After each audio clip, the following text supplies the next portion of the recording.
हम देखते हैं कि हमारी कायनात के अंदर एक तरतीब है, कुछ लॉज हैं। हसन फरीद इनका नाम है, पिछले 15-16 साल से पढ़ा रहे हैं और ये कहते हैं मैं पढ़ाता नहीं हूँ, मैं सिखाता हूँ। इनकी जो वीडियोस हैं वो सोशल मीडिया पर वायरल हो रही हैं। हसन फरीद साहब के पास ऐसा क्या मुख्तलिफ है कि बच्चे इनके पास खुद खचाखच आते हैं और इनके पास बड़ी दिलचस्पी के साथ पढ़ते हैं, इनकी कहानी इनकी जुबानी सुनते हैं। उर्दू पॉइंट की वीडियोस देखने के लिए हमारा चैनल सब्सक्राइब कीजिए और बेल के आइकन पर क्लिक कीजिए ताकि आप हमारी तमाम आने वाली वीडियो से बाखबर रह सकें।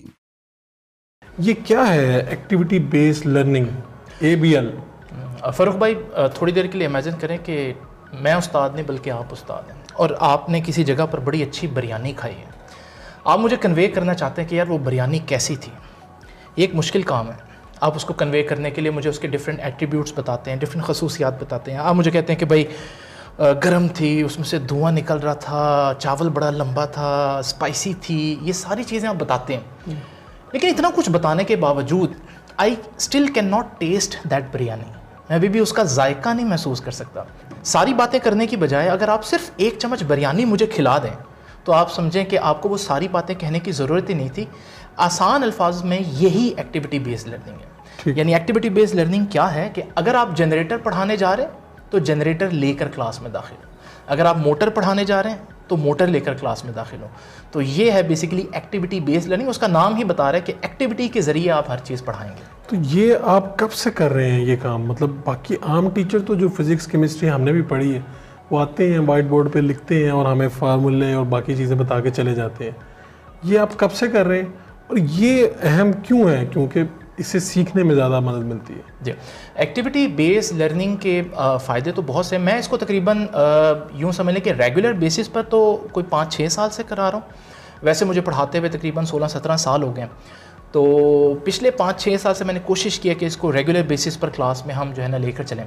जहाँ तक ABL का यानी एक्टिविटी बेस्ड लर्निंग का फ़ायदा है तो उस में सबसे जो पहला फ़ायदा ना वो ये है कि बच्चे यहाँ पर ऐसा समझते हैं जैसे जो साइंस है वो कहीं खला में है।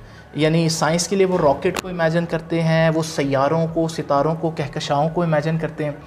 तो मैं चाहता हूँ कि मैं उनको बताऊँ कि भाई साइंस कोई खला की चीज़ नहीं है, कोई एलियन टाइप चीज़ नहीं है। ये तो वो चीज़ है जो आपके इर्द गिर्द हर जगह मौजूद है। आपके किचन में, आपके ड्राइंग रूम में, आपके डेकोरेशन पीसेस में, आपकी रोज़मर्रा ज़िंदगी में, हर चीज़ के अंदर फ़िज़िक्स का ही कोई ना कोई प्रिंसिपल मौजूद है। तो ये असल में हमारी ख्वाहिश है, हमारा मकसद है कि बच्चों को जब तक ये सेंस नहीं जाएगी तब तक वो उस चीज़ को उस मज़े से पढ़ नहीं सकते। यानी अगर आप एक ऐसी चीज़ पढ़ रहे हैं जो आपके इर्द गिर्द कहीं है ही नहीं या उसका कोई फ़ायदा नहीं, प्रोडक्टिविटी नहीं है, तो आप सोचिए कि आप उसको किस हद तक इंटरेस्ट से पढ़ सकते हैं। बाकी इससे हमें कुछ और भी बेनिफिट्स मिलते हैं। वो बेनिफिट्स क्या हैं? कुछ चीज़ें ऐसी होती हैं फ़ारूक भाई जो आप लोगों के लिए इमेजिन करना मुश्किल होती हैं। यानी उन्हें कहते हैं काउंटर इंट्यूटिव थिंग्स। लाइक आपका दिमाग कुछ कह रहा है और हकीकत कुछ और है। मैं मिसाल आपको देता हूँ। जैसे मैं अगर आपकी उंगली पर इस परिंदे को रखूँ तो मैं आपको इस परिंदे को छोड़ने से पहले आपसे पूछता हूँ कि ये किस साइड पे गिरेगा? ये इस साइड पे गिरेगा। इस साइड पे गिरेगा। तो मैं अब इसको छोड़ने लगा लेकिन ये नहीं गिरा। ये काउंटर इंट्यूटिव एक चीज़ थी।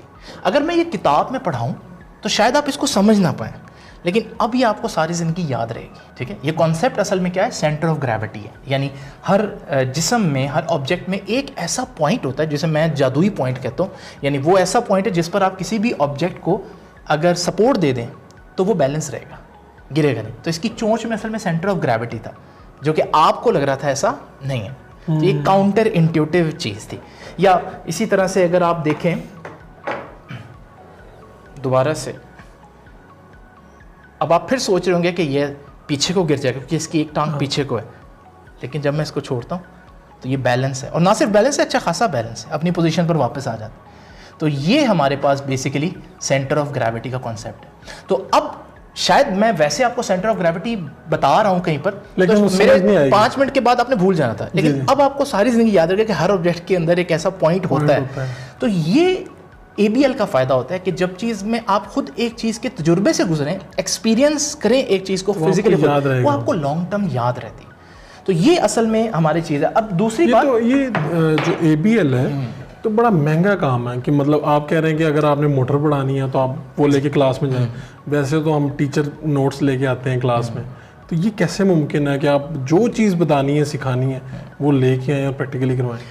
ABL का अभी तक इतना ज़्यादा प्रमोट ना होने की एक वजह असल में यही है कि जितना एक्सपेंसिव है, जैसे ये इंस्ट्रूमेंट्स मैंने आपको दिखाया ये थाउजेंड्स में हैं, यहाँ अवेलेबल नहीं है। बाहर से जब ये इंपोर्ट करता हूँ मैं तो इसमें लाइक इतने की ओरिजिनल प्राइस नहीं होती जितना शिपिंग कॉस्ट जो है ना वो इसकी आ जाती है। आपने अपनी कोई लैब बनाई हुई है? हाँ जी, मैंने एक लैब बनाई हुई है और उसमें मैं तकरीबन पिछले 10 साल से थोड़ी थोड़ी करके चीज़ें अपनी सैलरी में से थोड़ी एक मैंने अमाउंट फ़िक्स की हुई है जिससे मैं चीज़ें ख़रीदता हूँ।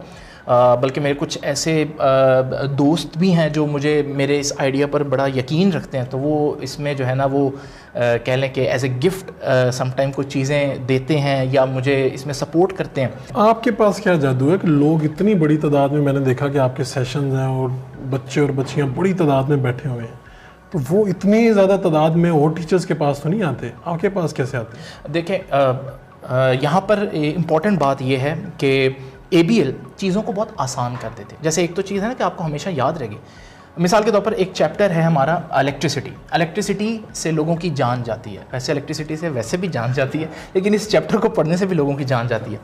तो मैं मिसाल के तौर पर अब आपको इलेक्ट्रिसिटी अगर समझाना चाहूँ तो मैं जितनी भी बातें करूँगा वो इलेक्ट्रिसिटी वहाँ पर क्लास में मौजूद होगी नहीं। तो अगर मैं कुछ ऐसा एक्सपेरिमेंट करूँ, मिसाल के तौर पर ज़रा सोचिए कि मेरे पास एक बैटरी है और आप इसको एक एंड से पकड़िए। अभी आप देख रहे हैं कि इसकी लाइट्स नहीं जल रही, इसका मतलब इसमें से कोई करंट पास नहीं कर रहा। उसकी वजह क्या है? आप और मैं मिलकर एक क्लोज लूप या क्लोज सर्किट नहीं बना रहे।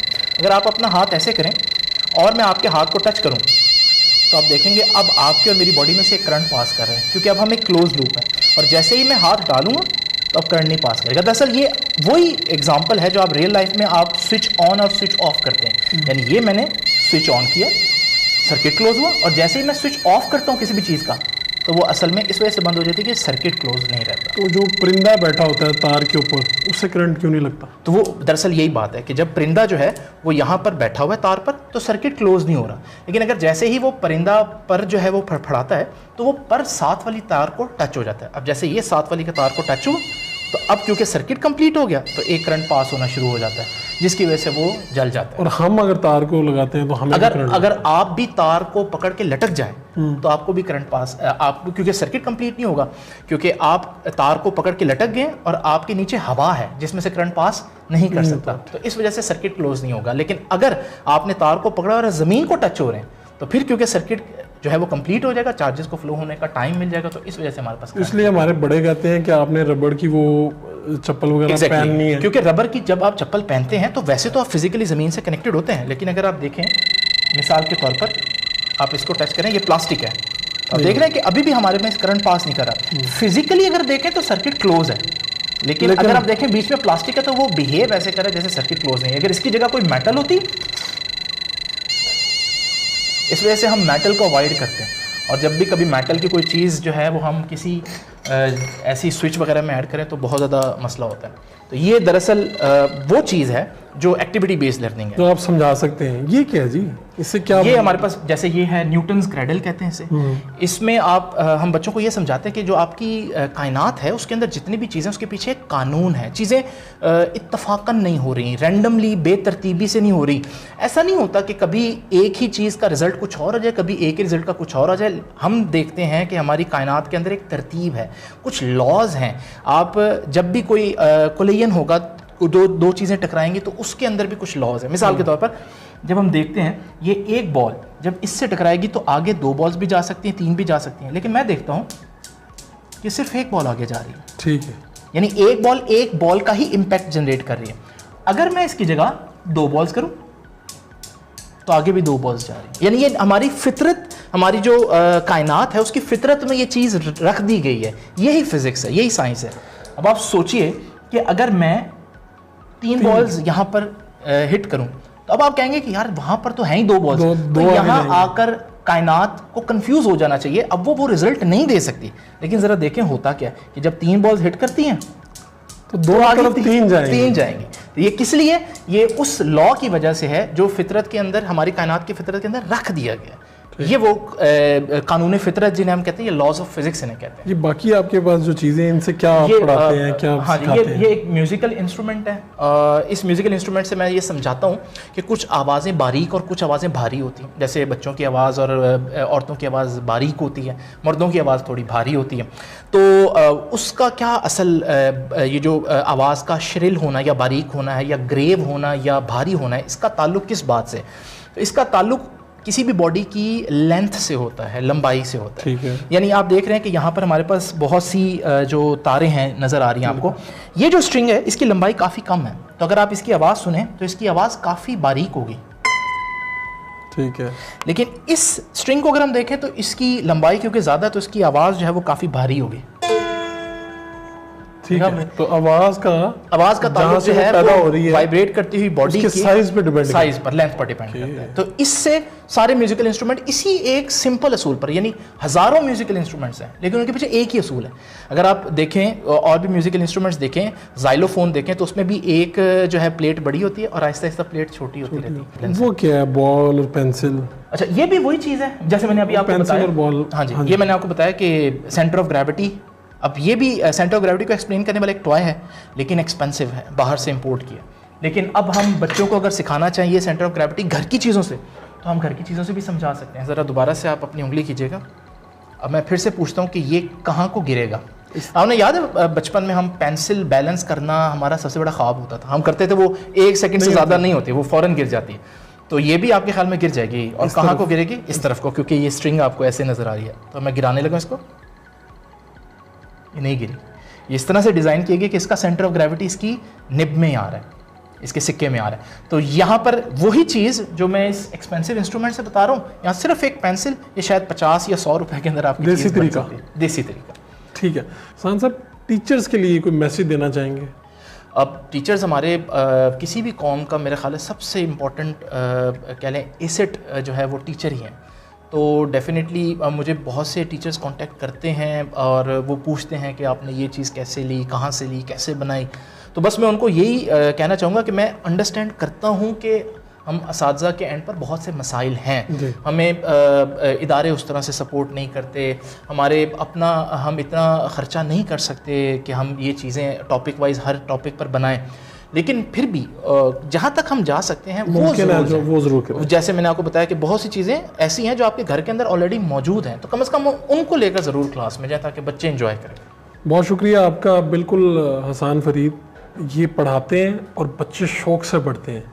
अगर यही जज्बा और यही लोग इसी तरह से पढ़ाना शुरू कर दें और बच्चे पढ़ना शुरू कर दें तो इस कौम को तरक्की करने से कोई नहीं रोक सकता। अपने मेज़बान फ़ारूक वड़ाइच को इजाज़त दीजिए। अल्लाह ने के बाद।